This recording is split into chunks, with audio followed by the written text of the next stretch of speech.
الحمد للہ رب العالمین والعاقبۃ للمتقین والصلاة والسلام علی سید الانبیاء والمرسلین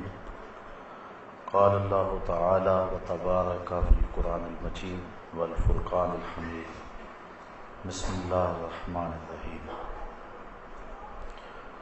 یا بنی آدم قد انزلنا علیکم لباسا یواری سوآتکم وریشا وَلِبَاسُ التَّقْوَى ذَلِكَ خَيْرٌ ذَلِكَ مِنْ آیَاتِ اللَّهِ لَعَلَّهُمْ يَذَّكَّرُونَ یا بنی آدم لا یفتننکم الشیطان کما اخرج ابویکم من الجنة ینزع عنہما لباسہما لیریہما سوآتہما انہ یراکم هو وقبیلہ من حیث لا ترونہم انا جعلنا الشیاطین اولیاء للذین لا یؤمنون صدق اللہ مولانا العظیم وصدق رسولہ النبی الکریم الرؤوف الرحیم اللہم نور قلوبنا بالقرآن وزین اخلاقنا بالقرآن وادخلنا الجنة بالقرآن ونجنا من النار بالقرآن قال اللہ تعالی وتبارک فی شان حبیبہ مخبرا وعامرا ان اللہ وملائکتہ یصلون علی النبی یا ایہا الذین آمنوا صلوا علیہ وسلموا تسلیما الصلاۃ والسلام علیک یا رسول اللہ وعلی آلک واصحابک یا محبوب رب العالمین الصلاۃ والسلام علیک یا رسول اللہ وعلی آلک واصحابک یا راحت العاشقین ز مہجوری برآمد جان عالم تراحم یا نبی اللہ تراحم ناخر رحمت للعالمین ز محرومہ چرا فارغ نشینی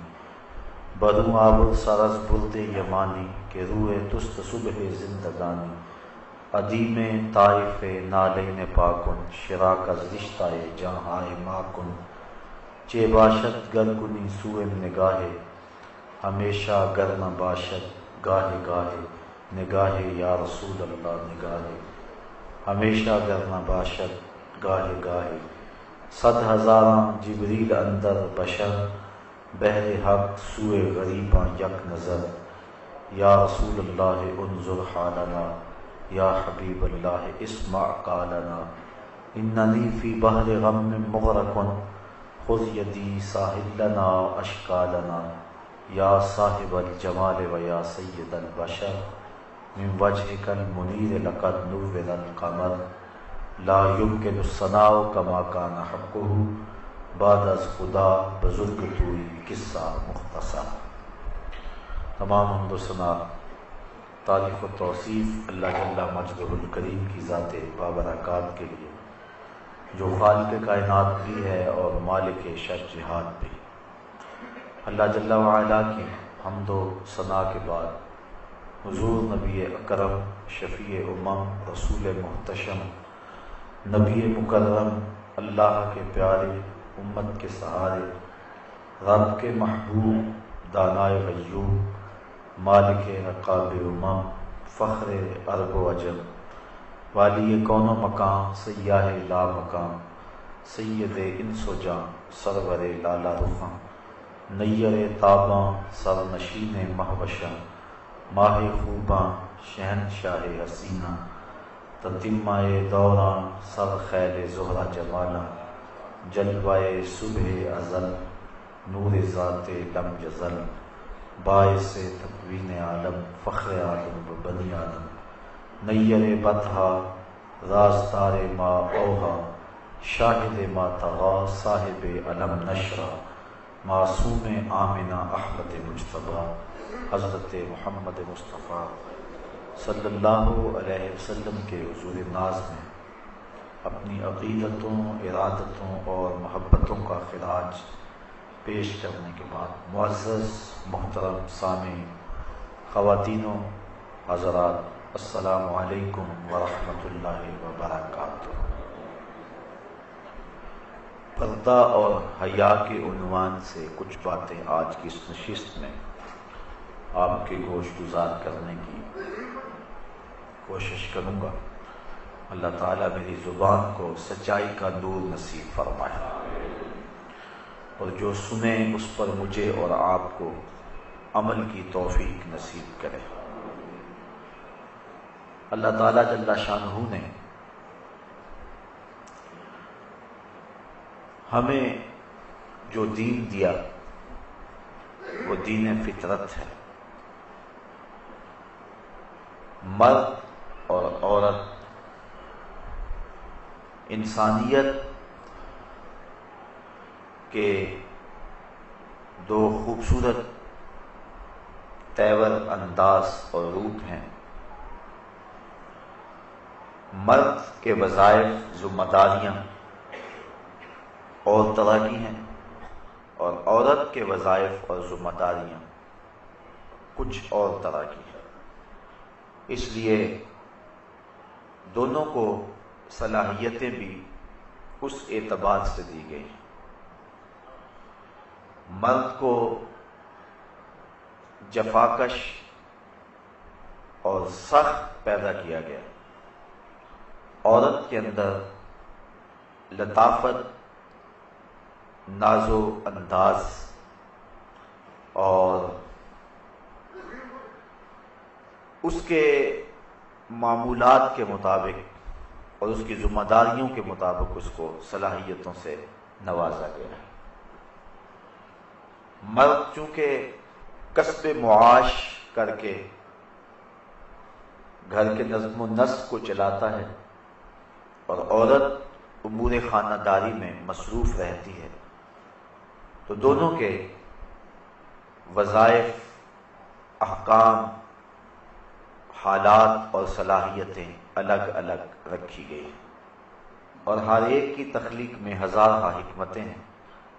اور پھر دونوں کو ایک دوسرے کی ضرورت بنایا۔ عورت چار دیواری کی زینت ہے، مرد اس کائنات کا حسن، بانگ پن اور عروج ہے۔ دونوں کے وظائف مختلف بنائے۔ عورت کو شریعت نے پردے میں رہنے کی جو تاکید کی ہے، اس میں عورت پر جبر اور ظلم نہیں، بلکہ یہ پردہ اس کی آبرو کا محافظ ہے، اس کے حیا کا تیور ہے، اور اس کی غیرت کا نشان ہے۔ یہ عورت کے لیے کوئی قید خانہ نہیں، بلکہ یہ اس کا اعزاز ہے، اس کی تکریم ہے۔ لائبریری کے اندر ہزارہ کتابیں موجود ہوتی ہیں، لیکن کسی کتاب کے اوپر غلاف نہیں چڑھایا جاتا۔ قرآن مجید اللہ کی کتاب ہے، اور یہ ساری کتابوں پر تفوق اور مرتبہ رکھتی ہے اور عزت و احترام کے لائق ہے، تو اس کو غلاف میں لپیٹا جاتا ہے۔ اگر قرآن مجید کے اوپر غلاف ڈالا جائے تو اس کا یہ مطلب نہیں ہے کہ یہ اس کتاب کے ساتھ ظلم ہے، بلکہ اس کتاب کو خصوصیت اور اہتمام کے ساتھ غلاف میں رکھنا اس کتاب کی عزت اور عظمت کا بیان ہے۔ اللہ تعالیٰ نے جو عورت کو پردے کا حکم دیا ہے تو یہ عورت کی آبرو ہے۔ یہ بات ذہن میں رکھیں کہ یہ نہیں ہے کہ مرد کو پردے کا حکم نہیں ہے، مرد کو بھی پردے کا حکم دیا گیا ہے، عورت کو بھی پردے کا حکم دیا گیا ہے، صرف جو پردے کی جگہ ہے اس میں فرق ہے۔ مرد ناف سے لے کر کے گھٹنوں تک اس کی اتنی جگہ یہ شرمگاہ کہلاتی ہے، اور اس کو پردے میں رکھنا واجب ہے، اور عورت سر سے لے کر پاؤں تک عورت ہے، اس لیے اس کو پردے کی تاکید کی گئی ہے۔ ایک زمانہ تھا کہ عورت کو مرد نے اپنی خواہشات کی تکمیل کا کھلونا سمجھا تھا، اور ہمیشہ مرد نے اس کی آبرو سے اور اس کی عزت سے کھیل کر کے اس کی تذلیل کی ہے۔ افلاطون نے عورت کو از قبیلے جن سے انسان ماننے سے انکار کیا۔ وہ کہتا ہے یہ انسان کی ہم شکل تو ضرور ہے لیکن انسان نہیں ہے۔ انسان کی ضرورت کے لیے، انسان کی تسکین کے لیے اور مرد کی راحت کے لیے اس کو پیدا کیا گیا ہے۔ یہ انسان کو جنم تو دیتی ہے لیکن خود انسان نہیں ہے۔ کسی نے کہا کہ عورت بدی کا سرچشمہ ہے، اتنی دیر تک اللہ کا قرب نہیں مل سکتا جب تک عورت سے جدائی اختیار نہیں کی جاتی۔ اسلام نے عورت کو مرتبہ دیا۔ بدھ نے کہا کہ یہ بدی کا سرچشمہ ہے، اس سے جدا ہو جاؤ گے تو پھر تمہیں اللہ کا قرب ملے گا، لیکن اسلام نے ہمیں جو عورت کا مرتبہ بتایا، ہم دیکھتے ہیں کہ بسا اوقات حضرت عائشہ رضی اللہ تعالی عنہا کے بستر میں حضور کو وحی آیا کرتی تھی۔ کہاں عورت بدی کا سرچشمہ قرار پاتی ہے اور کہاں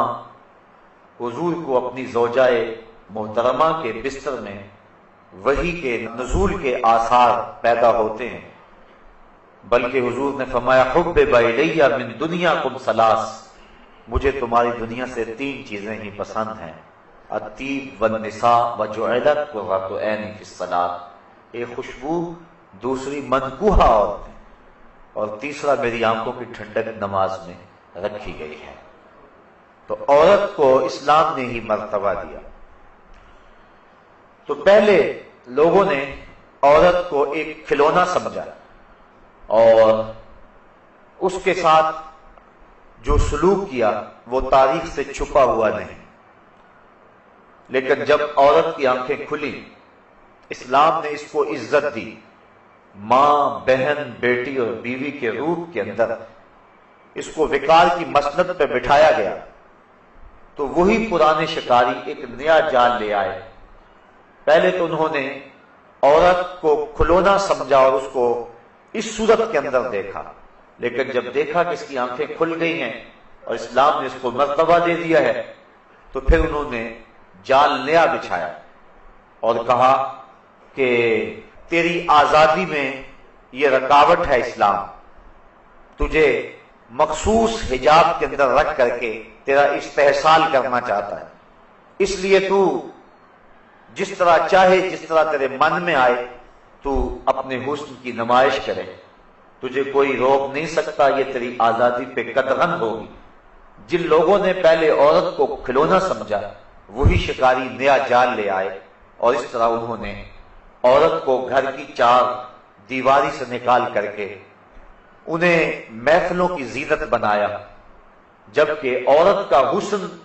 گھر کے اندر ہی رہنا ہے، چونکہ اس کی خلقت اسی لیے کی گئی ہے۔ اقبال کہتا ہے کہ اس راز کو عورت کی حقیقت ہی کرے فاش، مجبور ہیں معذور ہیں مردان خرد مند، کیا چیز ہے آرائش و زیبائش میں زیادہ، آزادی نسواں یا زمرد کا گلو بند۔ یہ عورت کی فطرت ہی بتا سکتی ہے کہ اس کے لیے حسن کہاں ہے۔ وہ گھر کی زینت بن کے رہنا پسند کرتی ہے کہ یہ چراغ محفل، وہ مردوں کے شانہ بشانہ سڑکوں پہ پتھر کوٹتی پھرے اور وہ ہوٹلوں کے اندر مردوں کی ہوسناک نگاہوں کا شکار ہوتی رہے، یہ اس کا حسن ہے، یا گھر کو سنبھال لے اور اپنے بچوں کی تربیت کرے اور انہیں معاشرے کا بہتر اور کارآمد حصہ بنائے۔ عورت کے لیے ان 2 وظائف میں سے کون سا وظیفہ ہے؟ ایک عورت کی فطرت ہی اس بات کو بتا سکتی ہے۔ تو یہ پرانے شکاریوں نے ایک نیا جال بچھایا اور عورت کو اپنے سفلی جذبات کی تسکین کے لیے کھلونا ہی دیکھنا چاہا، لیکن انہوں نے ایک اور جال بچھا کے عورت کو پھانس لیا۔ اب دیکھیے قرآن مجید میں ہمارا رب ہم سے کیا کہہ رہا ہے۔ یا بنی آدم، اے اولاد آدم، قد انزلنا علیکم لباسا یواری سوآتکم وریشا، بے شک ہم نے تمہاری طرف ایک لباس وہ اتارا کہ تمہاری شرم کی چیزیں چھپائے، اور ایک وہ کہ تمہاری آرائش ہو۔ یعنی لباس کے مقاصد بیان کیے گئے۔ لباس کے بنیادی مقاصد تین ہیں: گرمی اور سردی سے انسان کو بچانا، دوسرا انسان کی عزت آبرو کی حفاظت کرنا اور اس کی شرم والی چیزوں کو چھپانا، اور لباس کا تیسرا مقصد زینت دینا ہے۔ لباس پہن کر کے انسان مہذب لگتا ہے۔ اگر انسان لباس کے بغیر ہی معاشرے کے اندر چلنے پھرنے لگ جائے تو اس میں اور پھر جانوروں میں کوئی فرق باقی نہیں رہتا ہے۔ اللہ تعالیٰ نے انسان کی حیت ایسی بنائی ہے کہ اس کے لیے لباس ضروری ہے، اور اس مقصد کو یہاں بیان فرمایا: اے آدم کی اولاد، بے شک ہم نے تمہاری طرف ایک لباس وہ اتارا جس سے تمہاری شرم کی چیزیں چھپ جائیں، اور ایک لباس وہ جس سے تمہاری آرائش ہو۔ وَلِبَاسُ التَّقْوَىٰ، اور ایک لباس پرہیزگاری کا لباس ہے، تقوی کا لباس ہے، اور فرمایا ذَلِكَ خیر، یہ لباس بہتر لباس ہے۔ آگے فرمایا ذَلِكَ مِنْ آیاتِ اللَّهِ لَعَلَّهُمْ يَذَّكَّرُونَ، یہ اللہ کی نشانیوں میں سے ہے تاکہ کہیں وہ نصیحت مانے۔ اللہ تعالیٰ نے تمہاری نصیحت کے لیے یہ ساری چیزیں بیان کر دیں، اور تمہارا لباس بھی اللہ کی من جملہ نشانیوں میں سے ایک نشانی ہے۔ یا بنی آدم، اے اولاد آدم، لا یفتننکم الشیطان کما اخرج ابویکم من الجنہ، اے اولاد آدم خبردار کہیں تمہیں شیطان فتنے میں مبتلا نہ کر دے، تمہیں فتنے میں نہ ڈال دے۔ کما اخرج ابویکم من الجنہ، جس طرح تمہارے ماں باپ کو اس نے بہشت سے نکلوایا۔ ینزع عنہما لباسہما لیریہما سوآتہما، اور اتروا دیے ان کے لباس کہ ان کی شرم کی چیزیں انہیں نظر پڑیں۔ انہ یراکم ہوا وقبیلہ من حیث لا ترونہم، بے شک وہ اور اس کا قبیلہ اور کنبہ تمہیں وہاں سے دیکھتا ہے کہ تم انہیں نہیں دیکھتے ہو۔ یعنی شیاطین تمہیں دیکھتے ہیں اور تمہارے اوپر حملہ آور ہوتے ہیں، لیکن تم شیاطین کو نہیں دیکھتے۔ انا جعلنا الشیاطین اولیاء للذین لا یؤمنون، بے شک ہم نے شیطانوں کو ان کا دوست کیا جو ایمان نہیں لاتے۔ جو مومن ہیں شیطان ان کا دوست نہیں ہے، بلکہ جو ایمان نہیں لاتے شیطان ان کا دوست ہے۔ تو شیطان چاہتا ہے کہ تمہارے لباس کو پھر تار تار کر دے، اور تمہیں پھر برہنہ کر دے، اور تمہارے تقوی کا لباس بھی چھین لے،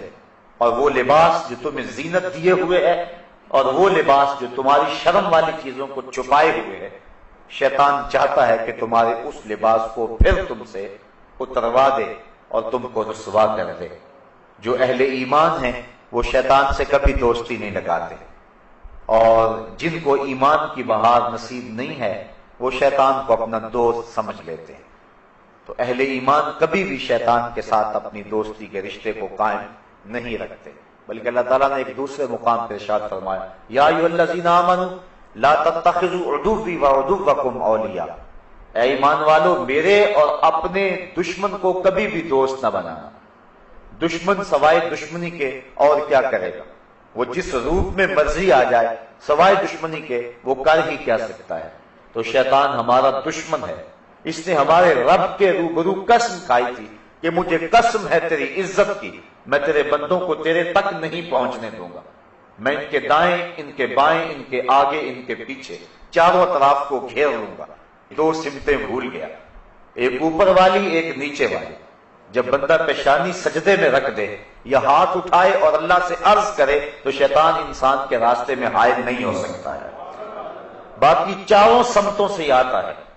تو اس کو کبھی بھی اہل ایمان دوست نہیں سمجھتے ہیں۔ تو شیطان انسان کو بے حیا بنانے کے لیے تگ و تاز کیا کرتا ہے، اور ہمیشہ شیطان انسان کی آبرو کا دشمن ہے، اس کو ایک آنکھ بھی انسان کی عزت نہیں بھاتی، اور وہ چاہتا ہے کہ انسان کو حیا باختہ کر دوں۔ اور صاحبو یہ بات ذہن میں رکھو کہ جب کسی قوم کے اندر حیا باقی نہیں رہتا تو اس قوم کا دین باقی نہیں رہتا۔ حضرت نبی رحمت صلی اللہ علیہ وآلہ وسلم تشریف فرما ہوئے تو ایک صاحب اپنے بھائی کو حیا کے بارے میں درس دے رہا تھا، حیا کی تعلیم دے رہا تھا. تو حضور جب تشریف فرما ہوئے اور اس کے بھائی کو تعلیم دیتے ہوئے دیکھا تو فرمایا دعو فإن الحیا من الایمان، فرمایا اسے چھوڑ دے، حیا تو ایمان کا حصہ ہے. یعنی جب ایمان ہوگا تو لازمی طور پہ حیا بھی ہوگا. حیا کا سبق اور حیا کی تعلیم اور حیا کے لیے کوشش کر کے کسی شخص کے اندر اس بات کو ڈھیلا نہیں جا سکتا. اگر ایمان نہیں ہے تو حیا نہیں آ سکتا، اور اگر ایمان ہے تو حیا لازمہ ہے ایمان کا. تو جس کے اندر ایمان ہوگا تو یقیناً اس کو حیا کی صفت بھی حاصل ہوگی، اور یہ ایمان کے شعبوں میں سے ایک اہم شعبہ ہے. بلکہ حضور نے فرمایا کہ حیا سارے کا سارا بھلائی ہے، اور حیا سوائے بھلائی کے اور کچھ نہیں لاتا ہے. تو شیطان چاہتا ہے کہ ہمیں حیا باختہ کر دیں، اور حیا باختگی کی جو ہے وہ بدترین صورت یہ ہے کہ وہ کسی کے لباس کو اتار دے. اللہ نے جن چیزوں کو چھپانے کا حکم دیا ہے، اگر ان چیزوں کو چھپایا نہ جائے تو پھر حیا کا جوہر باقی نہیں رہتا ہے. اس لیے اللہ تعالیٰ نے اہل ایمان کو اپنے رسول کی وساطت سے یہ حکم دیا، قل للمؤمنین یغضوا من ابصارہم وَيَحْفَظُوا فُرُوجَهُمْ ذَلِكَ أَزْكَىٰ لَهُمْ إِنَّ اللَّهَ خَبِيرٌ بِمَا يَصْنَعُونَ. اے محبوب آپ فرما دیجئے، حکم دیجئے للمؤمنین، مسلمان مردوں کو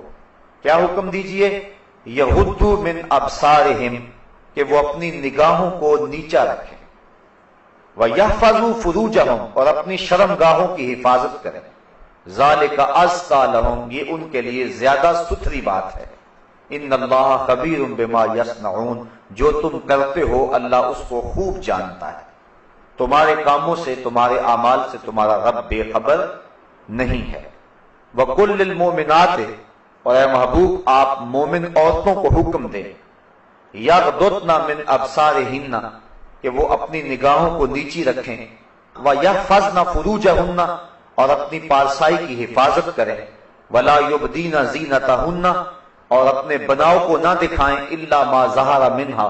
مگر وہی جو اللہ نے ظاہر کیا ہے، وَلْيَضْرِبْنَ بِخُمُرِهِنَّ عَلَى جُيُوبِهِنَّ، اور اپنے دوپٹے اپنے گریبانوں پہ ڈال لیں، وَلَا يُبْدِينَ زِینَتَہُنَّ، اور اپنی زینت اور سنگار کو ظاہر نہ کریں، الا لِبُعُولَتِهِنَّ، مگر اپنے شوہروں پر، او آبائہن، یا اپنے باپ پر، او آبائے بعولتہن، یا اپنے شوہروں کے باپ پر، او ابنائہن، یا اپنے بیٹوں پر، او ابنائے بعولتہن، یا اپنے شوہروں کے بیٹوں پر، او اخوانہن، یا اپنے بھائیوں پر، او بنی اخوانہن، یا اپنے بھتیجوں پر، او بنی اخواتہن، یا اپنے بھانجوں پر، او نسائہن، یا اپنے دین کی عورتوں پر، او ما ملکت ایمانہن، یا جو ان کی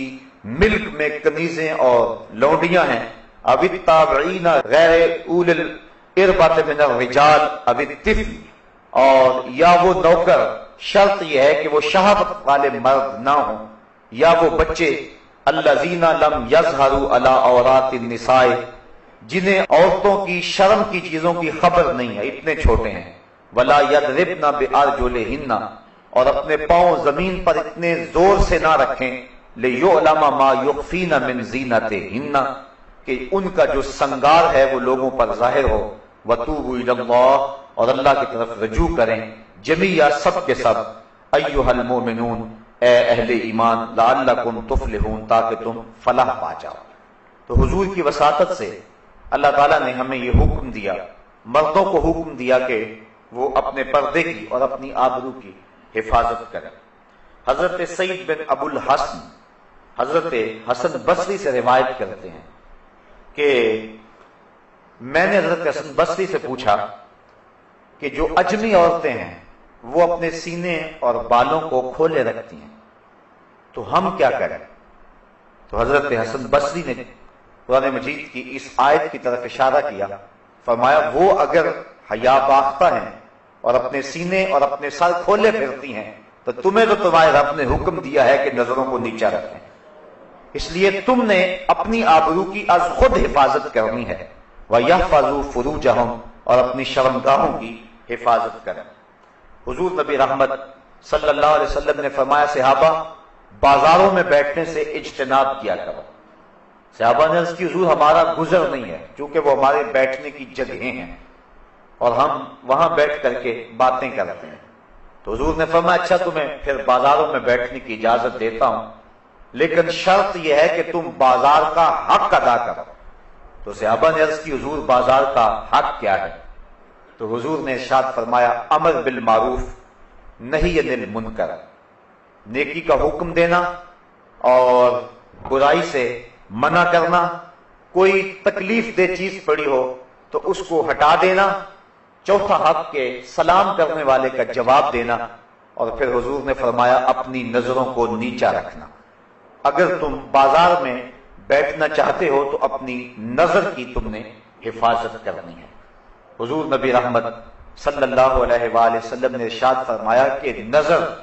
شیطان کے زہر آلود تیروں میں سے ایک تیر ہے، اور اگر کوئی شخص اپنی نظر کی حفاظت کرتا ہے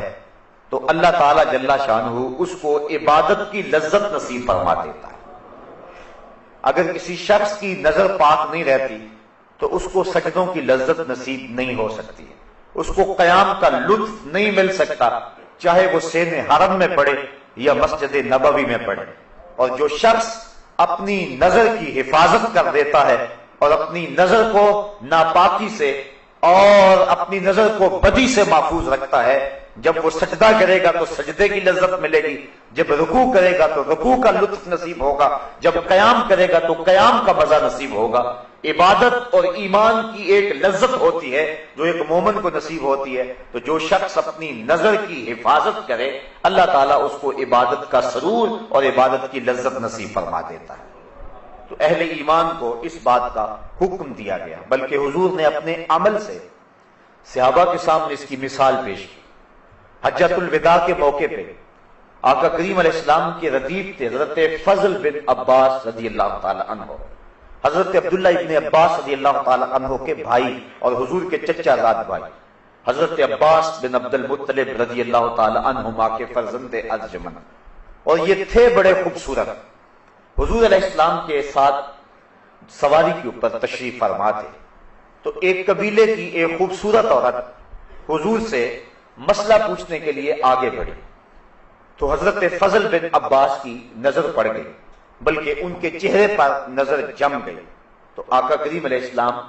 اسی عالم کے اندر پیچھے پلٹ کے دیکھا اور اپنے ہاتھ سے حضرت فضل بن عباس کی ٹھوڑی کو پکڑا اور پکڑ کے دوسری سمت کر دیا، اور لوگوں کے سامنے اس مثال کو رکھا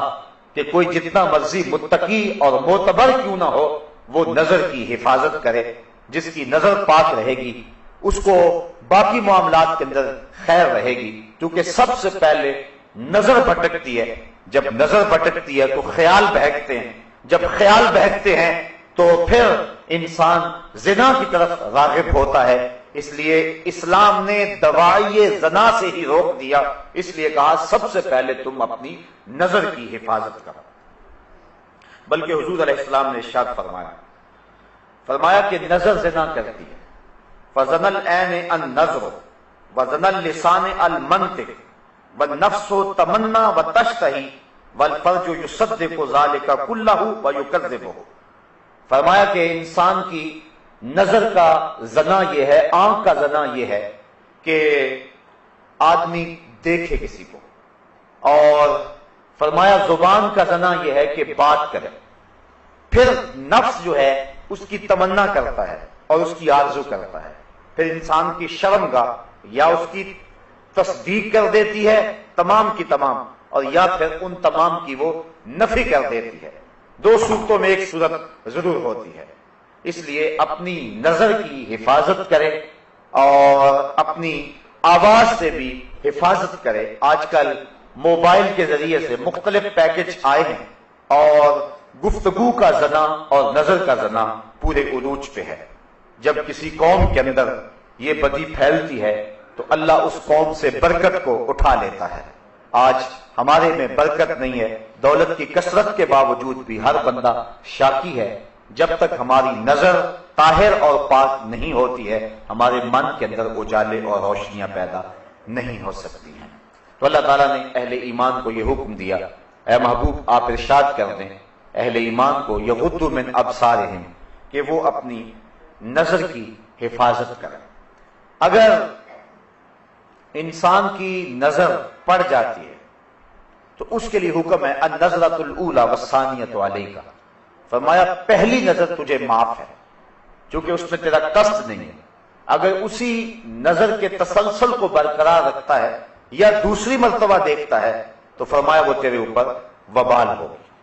تو پہلی نظر کی معافی دی گئی کیونکہ اسلام جو ہے وہ دین فطرت ہے،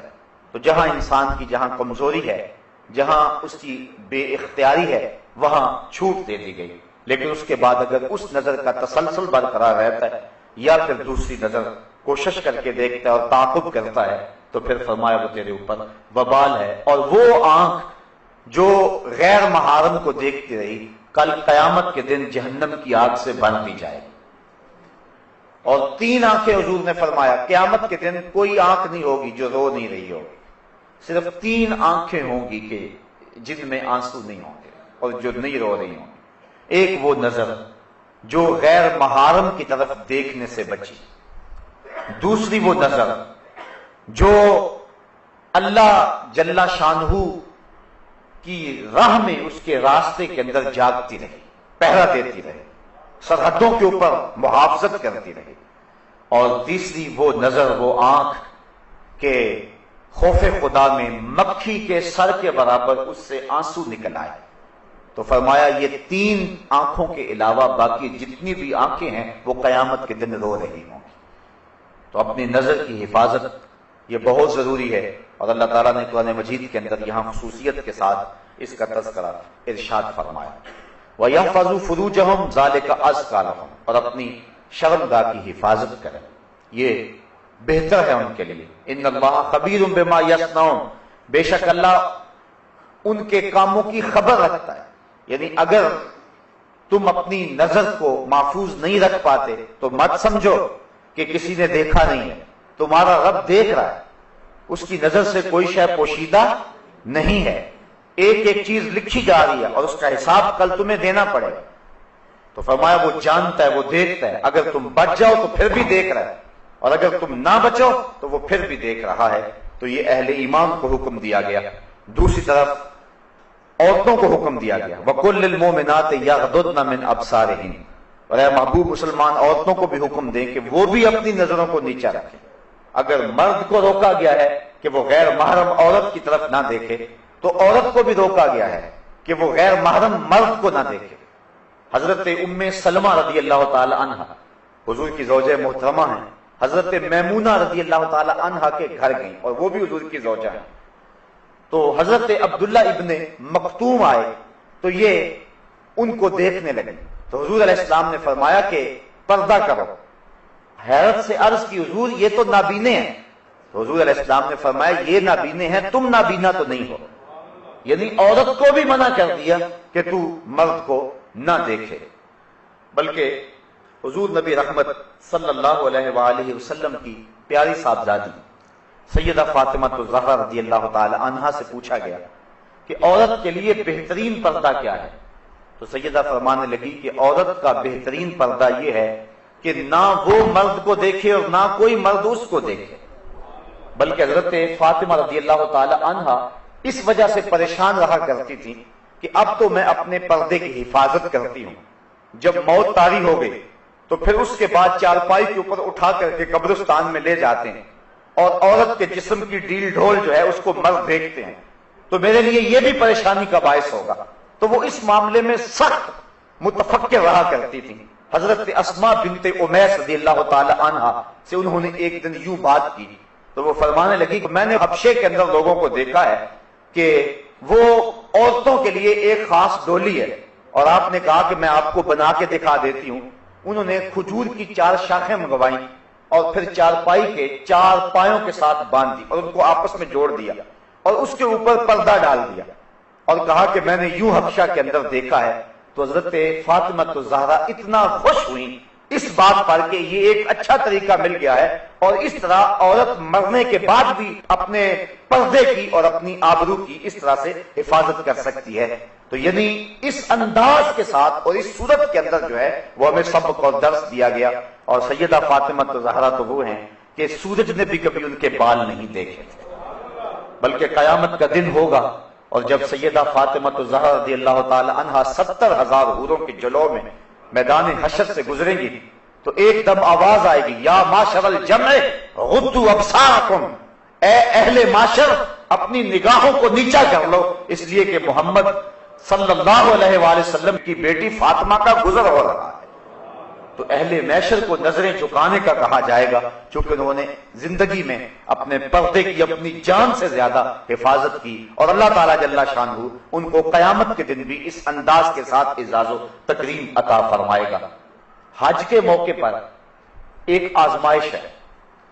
احرام کی شرط ہے کہ عورت اپنے چہرے کو نہ چھپائے، یعنی اپنے چہرے کو ننگا رکھے. کیوں؟ اس لیے کہ امتحان گاہ میں مرد اور عورت کھڑے ہوتے ہیں، اللہ کا گھر سامنے. اللہ دیکھنا چاہتا ہے میرا بندہ میرے سے ڈر کر کے اپنی نظر کی حفاظت کرتا ہے کہ نہیں کرتا ہے. ایک طرف عورت کو کہا کہ چہرہ نہیں چھپانا اور دوسری طرف مرد کی آزمائش ہے کہ تو نظر کی حفاظت کرنا ہے. وہ ایک مشق کروائی جا رہی ہے کہ حج کے بعد اس کو کف بصر کی عادت پڑ جائے اور وہ اللہ تعالیٰ کے بابرکت گھر کے سامنے جو مزاج پختہ کر کے آیا ہے بعد میں بھی اس مزاج پر عامل رہے. لیکن حضرت عائشہ رضی اللہ تعالیٰ عنہ فرماتی ہیں کہ احرام کی شرط تھی چہرہ ننگا رکھنا، لیکن جب مرد ہمارے سامنے آتے تھے تو ہم کسی پنکھے کے ساتھ، وہ جو دستی پنکھا ہوتا ہے، اور کسی ایسی چیز کے ساتھ یا کپڑے کے ساتھ، یعنی چہرے کو تو لگا نہیں سکتے، اس سے تو جو ہے وہ پھر دم پڑ جائے گا اگر چہرہ چھپ گیا، تو دور کر کے مردوں کے سامنے کر دیتے تھے کہ اس حالت میں بھی وہ ہمارا چہرہ نہ دیکھ سکے. حضرت سیدہ فاطمہ زہرا رضی اللہ تعالی عنہا کا پردہ، حضرت عائشہ رضی اللہ تعالی عنہا کا پردہ، بلکہ مشکات کتاب الجنائز کی آخری روایت ہے. حضرت عائشہ رضی اللہ تعالی عنہ فرماتی کہ حضور کے وصال کے بعد، حضرت سیدنا صدیق اکبر کے وصال کے بعد بھی میں جب ان کی قبور پر زیارت کے لیے جاتی تو میں معمولی اوڑھنی اوڑھ کے چلی جاتی اس خیال سے کہ ایک میرا شوہر ہے اور دوسرا میرا والد ہے، تو میں معمولی اوڑھنی اوڑھ کر کے وہاں چلی جایا کرتی، حضور کی تربت انور کی زیارت کیا کرتی. فرمایا پھر کچھ عرصہ گزرا کہ حضرت عمر فاروق رضی اللہ تعالی عنہ کی بھی تدفین ہو گئی. اب ام المومنین کیا فرماتی ہیں فواللہ ما دخلتہ الا وانا مشدودۃ علی ثیابی حیاء من عمر، کہ اس کے بعد جب بھی میں جاتی تو موٹا کپڑا لے کر جاتی، مجھے حضرت عمر سے حیا آیا کرتی تھی. ایک تو یہاں حضرت ام المومنین کا عقیدہ سمجھیے، اور دوسرا حیا کی کیفیت یہ ہے کہ حضرت عمر فاروق رضی اللہ تعالی عنہ سے جو کہ قبر میں ہے اور مٹی کے کتنے پردے ہیں اوپر، لیکن فرمایا اس کے باوجود میں اوڑھنی اوڑھ کے جایا کرتی تھی کہ مجھے حضرت عمر فاروق سے حیا آیا کرتی تھی. اللہ کے محبوب علیہ السلام نے ارشاد فرمایا کہ نساء کاسیات عاریات مائلات ممیلات رؤوسہن مثل اسنمۃ البخت لا يدخلن الجنۃ ولا یجدن ریحھا. فرمایا بہت ساری عورتیں کہ جنہوں نے کپڑے تو پہنے ہوئے ہیں لیکن ان کا لباس اس طرح کا ہے کہ ان کے ابھار اور ان کی پردے والی چیزیں ظاہر ہوتی ہیں، وہ لوگوں کو اپنی طرف مائل کرنے والی ہیں اور لوگوں کی طرف مائل ہونے والی ہیں، اور ان کے سر ایسے ہیں جس طرح بختی اونٹوں کی کوہانے ہوں. حضور نے فرمایا کہ وہ عورتیں کبھی بھی جنت میں داخل نہیں ہوں گی بلکہ وہ جنت کی خوشبو بھی نہیں پائیں گی. اور احادیث میں آتا ہے کہ جنت کی خوشبو 500 سال کی مسافت سے آنا شروع ہو جائے گی. ابھی بندہ 500 سال دور مسافت پہ ہوگا کہ جنت کی مہک آنا شروع ہو جائے گی. لیکن جو عورتیں لباس پہننے کے باوجود بھی برہنہ رہتی ہیں اور جو لوگوں کو مائل کرتی ہیں اور ان کی طرف مائل ہوتی ہیں، اقبال نے کہا تھا نوجوانہ چوں زنا مشغول تن از حیا بیگانہ پیرانے کہن، کہ میری قوم کی حالت یہ، آج سے 60-70 سال قبل اقبال نے کہا میری قوم کی حالت یہ ہے کہ جو جوان ہیں وہ اپنے تن میں مشغول ہو گئے، ہر وقت کنگھی پٹی میں لگے رہتے ہیں، ہر وقت وہ اپنے جسم کو سنوارنے میں لگے رہتے ہیں، جبکہ یہ وظیفہ عورتوں کا ہے، یہ مردوں کا نہیں ہے۔ لیکن بیوٹی پارلر پہ اب تو مرد بھی سج کے آتا ہے عورت کے ساتھ ساتھ، تو نوجوانہ چو زنا مشغول تن۔ اقبال کہتا ہے کہ جو مرد ہیں، جوان ہیں، وہ بھی عورتوں کی طرح اپنے تن میں مشغول ہیں۔ از حیا بیگانہ پیرانے کہن، اور جو بوڑھے ہیں وہ بھی حیا سے بیگانہ ہو گئے۔ ایک روایت کے لفظ ہیں، حضور نے ارشاد فرمایا کہ تم میں سے بہتر جوان وہ ہیں جو بوڑھوں کی پیروی کریں، اور بدترین بوڑھے وہ ہیں جو جوانوں کی پیروی کریں۔ جوانوں کو بوڑھوں کے نقوش قدم پہ چلنا چاہیے، لیکن بوڑھوں کو جوانوں کے نقوش قدم پہ نہیں چلنا چاہیے، بلکہ ان کو اپنے بڑھاپے کا حیا ہونا چاہیے۔ اگر بوڑھا بھی ہو گیا اور نظر کے اندر حیا پیدا نہ ہوا، قبر میں ٹانگیں چلی گئی، لیکن نظر پھر بھی بدکاری کرتی ہے، تو اس سے جو ہے وہ بدبختی اور زیادہ کیا ہو سکتی ہے۔ میاں صاحب نے شاید ایسے لوگوں کے بارے میں کہا تھا، ہڈیاں کمبن گوڈے کھڑکن تے اڑ گیا لک تیرا، اجے بھی بدیوں باز نہ آئوں جیو مرد دلیرا۔ تو اقبال کہتا ہے نوجوانہ چو زنا مشغول تن، از حیا بیگانہ پیرانے کہن، دخترانے او بچشم خود اسیر، شوخ چشموں شوخ بینو خردہ گیر، ساختہ پرداختہ دل باختہ ابرواں مثل دو تیغے آختہ۔ یہ وہی اسی حدیث کے ترجمے ہیں، مائلاتن ممیلاتن، خود کسی کی طرف لڑک جانے والی ہیں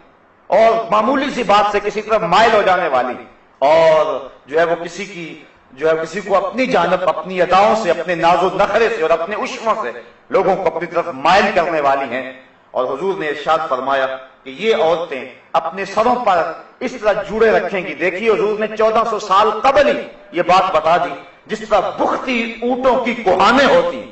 اور فرمایا کہ یہ عورتیں ایسی ہیں جو جنت میں جانا تو دور کی بات ہے، جنت کی خوشبو بھی نہیں پا سکیں گے۔ آج اپنے لباس کو ترک کر دیں، آج حیا کی چادر پھاڑ کے پھینک دیں، جو کرنا ہے کر لیں، اس مغرب کے معاشرے کے پیچھے لگ جائیں، لیکن حضور کے اس فرمان کو نظر میں رکھیں کہ قیامت کے دن پھر کتنی رسوائی ہوگی ان عورتوں کی جنہوں نے حیا کی چادر کو اتار کے پھینک دیا۔ بلکہ آئیے ہم حضور کے دور کو دیکھتے ہیں۔ ابو داؤد شریف کے اندر روایت ہے کہ ایک خاتون کا بیٹا شہید ہو گیا کسی جنگ کے اندر، تو حضور کی خدمت میں وہ حاضر ہوئی، لیکن اپنے جوان بیٹے کی وفات پر اور اس کی شہادت پر حضور کی خدمت میں جب حاضر ہوئی تو صحابہ نے کیا دیکھا کہ اس کا پورا جسم جو تھا وہ پردے میں لپٹا ہوا تھا۔ تو بیٹے کی وفات پر باوجود کے دکھ اور تکلیف کی کیفیت میں بعض اوقات شرعی ضابطے لوگوں سے چھوٹ جاتے ہیں، لیکن اس نے اپنے پردے کا خوب اہتمام کیا ہوا تھا۔ صحابہ نے تعجب کرتے ہوئے، اور تعجب جو تھا اس کو تحسین کی نظر سے دیکھتے ہوئے کہا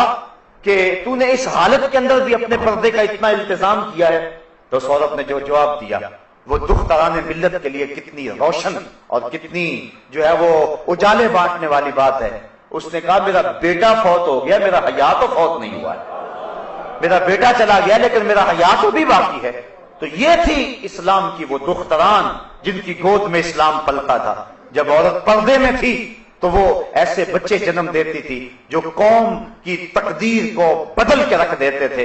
اقبال کہتا ہے تو نہ دانی کہ سوزے کے راتے تو دیگر گوں کر تقدیر عمر رہا، میرے قوم کی بہن تو نہیں جانتی کہ تو بہن ہو کے قرآن پڑھے تو عمر کی تقدیر بدلتی ہے، اور تو ماں ہو کے قرآن پڑھے تو بیٹا نیزے کی نوک پہ بھی قرآن سناتا ہے۔ آج اگر عورت سمٹ جائے تو معاشرہ پھیل جائے گا۔ میری بہن، میری بیٹی، تو نگار خانے کی زینت نہیں ہے، تو گھر کی آبرو ہے، تو مغرب کی ٹینوں نہیں ہے، تو مشرق کی بیٹی ہے، تو محافل کا حسن نہیں ہے بلکہ تو چراغ خانہ ہے، تیرے دم سے کائنات کے اندر حسن ہے۔ مکالمات افلاطون نہ لکھ سکی لیکن اسی کے شعلہ سے ٹوٹا شرار افلاطون۔ اسی عورت کی گود کے اندر اسلام پلتا تھا۔ جب مائیں ام الخیر جیسی تھی تو بیٹے غوث اعظم جیسے جنم لیتے تھے، جب مائیں راستی جیسی تھی تو بیٹے بابا فرید جیسے جنم لیتے تھے، جب مائیں سیدہ فاطمہ زہرا جیسی تھی تو بیٹے حضرت امام حسین جیسے جنم لیا کرتے تھے، جب ماں قرآن کھول کے تلاوت کرتی تھی اور بیٹے کو لوریاں دیا کرتی تھی تو بیٹے وقت کے بایزید ہوا کرتے تھے۔ لیکن جب مائیں ایک طرف بیٹے کو دودھ پلا رہی اور دوسری طرف تھرکتی ہوئی تصویروں پہ نظر جمی ہوئی ہے، تو پھر بیٹے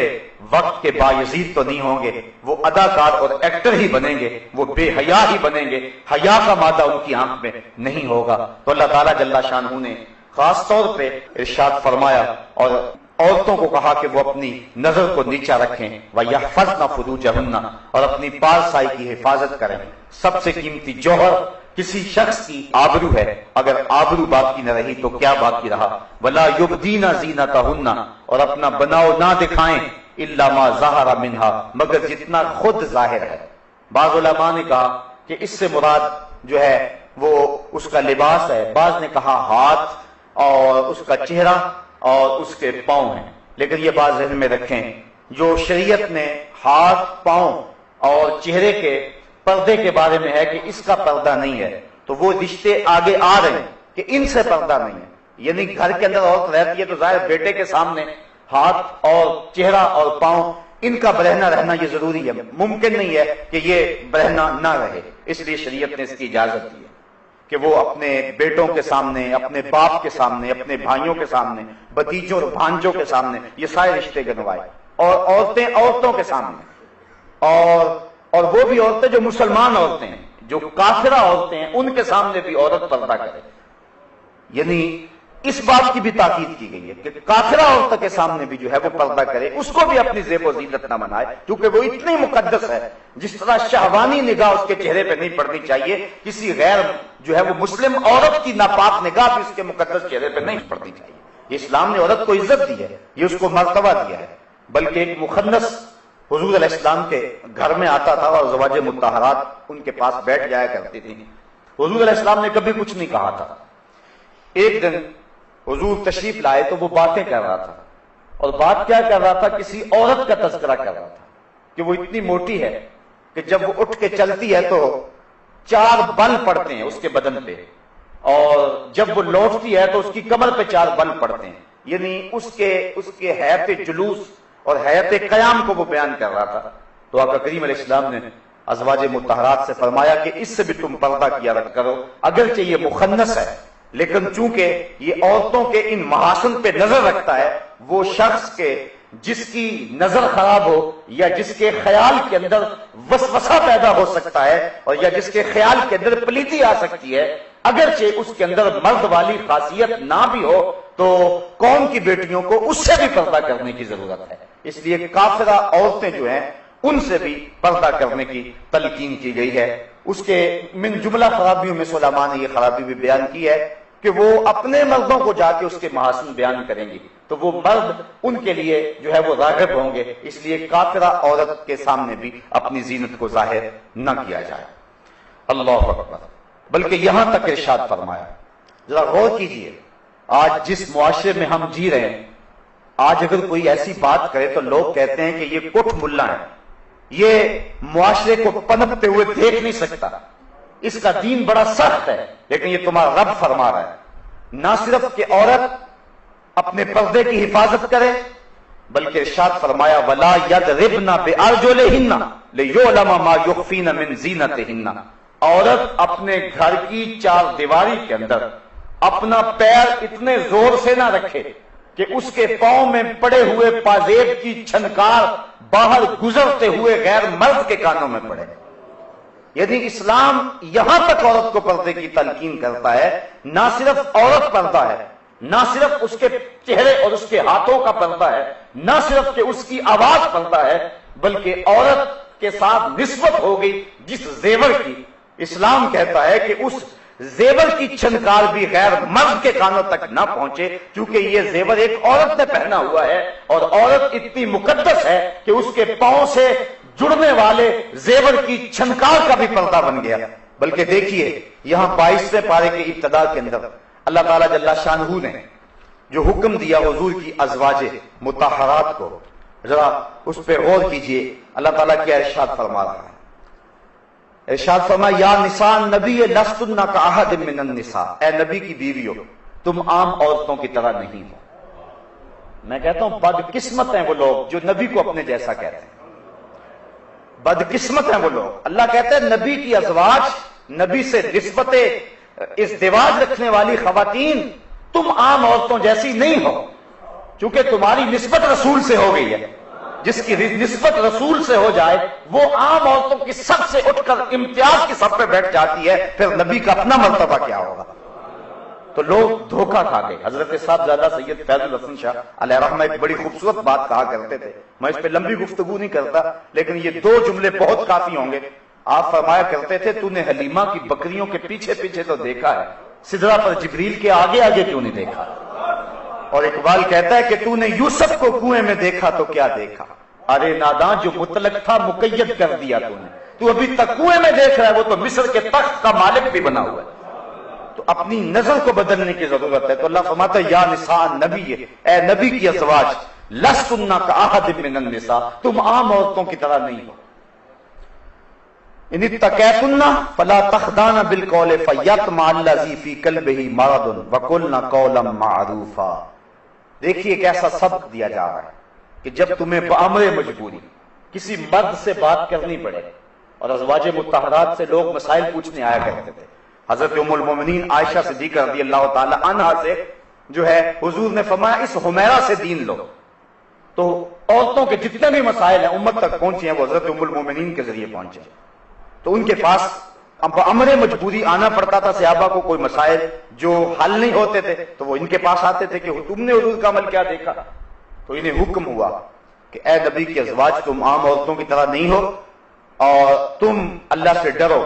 اور جب کسی مرد سے تمہیں بات کرنی پڑ جائے، اللہ اکبر، تو کیا ارشاد فرمایا کہ ایسی نرمی نہ کرو کہ دل کا روگی کچھ لالچ کر لے. یعنی اپنے لہجے کے اندر ایسی نرمی پیدا نہ کرنا کہ جس کے دل کے اندر کھوٹ ہے اور روگ ہے وہ تمہارے لہجے کے گداز اور لہجے کی نرمی سے کوئی اور معنی حاصل کر لے اور تمہاری طرف مائل ہو جائے. کہا نہیں، وَقُلْنَا قَوْلًا مَعْرُوفًا، ہاں تم اچھی بات کرو، وقار کے ساتھ بات کرو، لیکن عورت کو حکم ہے کہ اگر اسے غیر مرد سے بات کرنے کی نوبت آ جائے، یہ لفظ بول رہا ہوں، نوبت آ جائے بامر مجبوری، تو اس کے لیے بھی شریعت نے آداب مقرر کر دیے کہ وہ غیر مرد سے مٹک مٹک کر کے اپنے لہجے کو سوار سوار کر کے لفظوں کے غلاف اپنے مفہوم پہ چڑھا چڑھا کے اور جو ہے وہ مختلف جملوں کو ترتیب دے دے کے اور ہنس ہنس کے مٹک مٹک کے بات نہ کرے، بلکہ اللہ نے نبی علیہ السلام کی ازواج کو، حالانکہ ازواج رسول ہے اور مومنوں کی مائیں ہیں، اور جو مسئلہ پوچھنے آ رہے ہیں اور جن سے گفتگو کرنے کی مجبوری ہے وہ صحابہ ہیں، وہ ابو بکر و عمر ہیں، وہ عثمان و علی ہیں، وہ بلال حبشی ہیں، لیکن اس کے باوجود فرمایا کہ تم پھر بھی اپنے لہجے اور اپنی گفتگو کے انداز پہ نظر رکھو کہ یہ پاک تینت لوگ تو آیا کرتے ہیں، کوئی ایسا بھی آ سکتا ہے کہ جس کے دل میں روگ ہو اور تمہارے لہجے کی نرمی سے وہ کوئی اور معنی اخذ کر لے. اس لیے تم اچھی بات کرو لیکن اپنے لہجے کے جو ہے وہ نرمی اور لہجے کی لچک پیدا نہ کرو تاکہ جو ہے وہ تمہارا روب ان کے اوپر برقرار رہے. تو یہ تو ام المومنین اور ازواج مطہرات کو جو مومنوں کی مائیں ہیں امہات المومنین، یہ ان کو حکم دیا ہے. اور آج موجودہ دور میں جس طرح عورت مرد کے ساتھ بات کرتی ہے اور اگر کوئی تھوڑی سی لہجے کے اندر سختی یا مختصر بات کر کے جو ہے وہ عورت مرد سے بات چھوڑ دے تو لوگ کہتے ہیں کہ تیری بیوی جو ہے وہ اکھڑ ہے، اس کو بولنے کی تمیز نہیں ہے، یہ تانے سن لو کوئی بات نہیں ہے. لیکن یہ تانے دنیا پہ ہے، اصل ہماری زندگی آخرت کی زندگی ہے. ہم نے اس کا حسن اور اس کا نور اور اس کی روشنی دیکھنی ہے. بلکہ اللہ تعالیٰ جل شانہ نے ارشاد فرمایا یا ایھا النبی کل ازواجک وبناتک ونساء المؤمنین یدنین علیہن من جلابیبہن ذالک ادنی ان یعرفن فلا یؤذین وکان اللہ غفورا رحیما. اے نبی اپنی ازواج کو، اپنی صاحبزادیوں کو اور مسلمان عورتوں کو حکم دے، ان کو ارشاد کریں کیا؟ یدنین علیہن من جلابیبہن، کہ وہ اپنی چادروں کا ایک حصہ اپنے منہ پہ ڈال رکھیں، یعنی پردے کا حکم دیا گیا. بعض لوگ کہتے ہیں کہ جو ہے وہ آنکھوں کا پردہ ہوتا ہے، یہ ایک نئی اور گمراہ کن اصطلاح ہے. پردہ تو جی آنکھوں میں ہونا چاہیے، اور بالخصوص آج کل جو جعلی اور 2 نمبر پیر ہیں وہ اس بات کا بڑا ڈھنڈورا پیٹتے ہیں کہ حیا آنکھ میں نہیں ہے تو پھر جو ہے وہ پردے میں حیا کیسے ہو سکتا ہے. جس چیز کو اللہ اور اس کے رسول نے ہمارے لیے بطور ضابطہ بیان کر دیا، کس شخص کو حق پہنچتا ہے کہ اس کو بدلے چاہے جتنا مرضی پیر کیوں نہ ہو. پیر اور مریدنی کا بھی آپس میں پردہ ہے۔ حضور علیہ السلام کی جب صحابیات نے بیعت کی تو انہوں نے کہا کہ حضور آپ ہم سے مصافحہ فرمائیں، تو حضور نے فرمایا لا اصافح النساء، میں عورتوں سے مصافحہ نہیں کیا کرتا۔ آؤ میں اور آپ اپنے اہل خانہ کو، قوم کی بیٹیوں کو اور اپنی قوم کی خواتین کو پردے کی تاکید کریں۔ مرد اپنی نظر کی حفاظت کریں اور عورت پردے میں سمٹ جائے۔ یہ پردہ، یہ برقع، یہ چادر جس کو اللہ تعالیٰ نے جو ہے وہ جلباب کہا، یہ چادر اور یہ برقع، یہ اس کے لیے کوئی قید خانہ نہیں۔ میری بہن، میری بیٹی، یہ برقع تیری آبرو کا پہرا ہے، یہ تیرے حیا کا تیور ہے، تیرے برقعے کی ایک ایک سلوٹ تیری آبرو کا پتہ دیتی ہے۔ اس لیے تیرا پردے میں جانا اور تیرا سمٹ جانا یہ قوم کے پھیلنے کی دلیل ہے۔ جب قوم کی بیٹیاں پردے میں تھیں تو معاشرہ روشنیاں پا گیا تھا اور زمانے کو باغپن ملا تھا، اور جب عورتیں پردے سے نکلی اور فطرت بدلی تو پھر جو ہے سوائے تباہی کے ہمارے مقدر میں کچھ نہ ہوا۔ آج ہماری بدقسمتی یہ ہے کہ شریعت کے جو ضابطے ہیں ہم ان کے برعکس چل رہے ہیں۔ مرد کو حکم ہے کہ وہ اپنے ٹخنے ننگے رکھے اور عورت کو حکم ہے کہ وہ اپنی شلوار وغیرہ لٹکا کے رکھے تاکہ اس کے پاؤں بھی جو ہے وہ ڈھک جائیں، لیکن عورت جو ہے وہ اپنی شلوار کو کھینچ کر کے جو ہے وہ بہت اوپر لے گئی ہے، اور جو مرد ہے وہ بالکل نیچے لٹکا رہا ہے۔ مجھے بتاؤ اگر حسن گھٹنے چھپانے میں ہے تو پھر عورت ظاہر کیوں کر رہی ہے، اور اگر حسن گھٹنے ظاہر کرنے میں ہے تو پھر مرد کیوں چھپا رہا ہے؟ مجھے لگتا ہے جس طرح ہم نے کوئی ضد باندھی ہوئی ہے شریعت سے، مرد کو کہا کہ تو نے ٹخنے ظاہر کرنے ہیں تو وہ الٹا ان کو چھپا رہا ہے، اور عورت کو حکم ہے کہ تو نے اپنے ٹخنوں کو چھپانا ہے، وہ الٹا اس کو برہنہ کر رہی ہے۔ ہم شریعت بیضاء سے ٹکر نہ لے اور اللہ اس کے رسول کے حکموں سے مقابلہ نہ شروع کریں، بلکہ جو ہمیں حکم دیا گیا ہے اس حکم پر پورا اترنے کی کوشش کریں۔ تو آئیے میں اور آپ اپنے گھروں میں اپنے اہل خانہ کو پردے کی تلقین کریں اور ان کو حضور کے طریقہ کے مطابق زندگی گزارنے کا درس دیں۔ اللہ مجھے آپ کو اپنی رحمتیں عطا فرمائے۔ آفاق کے ہر گوشے میں قرآن سنا کر دم لینا، اب رکنا نہیں، اب تھمنا نہیں، فردوس میں جا کر دم